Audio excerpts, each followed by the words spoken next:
bot. Yan. So, yung bot natin, yan, mapapansin nyo, buy siya sa sell.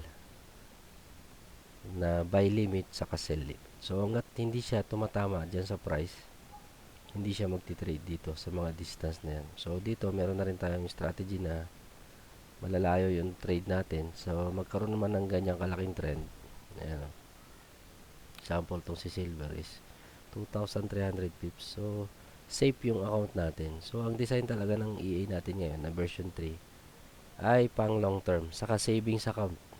So, ang logic, kahit kaysa ilagay mo sa bangko, i-trade na lang natin dito sa Forex using EA. So, kahit tulog ka, kumikita. Yan. So, silipin natin yung performance niyan. Yan. So, yan. Zoom natin. Ang relative drawdown niya is 17%. Yan. So, okay na yan. Basta hindi aabot ng 50%. So, ito, halagay yung total profit niya. Yan, o. So, okay to. Kung kaysa bangko siya, yan. Ayan, o. Yung 10,000, naging $12,000.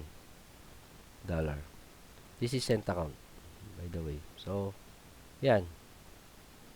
Ang ganda niyan. Kasi kahit saan magpunta yung trend ng market, nagko-collect siya ng take profit. Ayan, o. Mapa sideways, ito.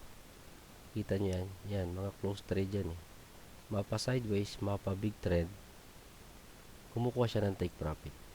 Tapos siya, nagre-refill yan. Ayan, o. Pag nag-sideways yan, nagre-refill yan. So, hindi siya mabagal. Actually, pag nag-sideways, kumukuha ng TP. Pag nag-downtrend, nag-uptrend, may TP din siya. So, base sa resulta, okay naman siya. So, maliit ang drawdown, 17% lang. Ayan, o. 17% lang drawdown natin. Yan ang ilang buwan na backtest natin. So, okay. Sa mga gusto mong subscribe, let's go. Install na natin.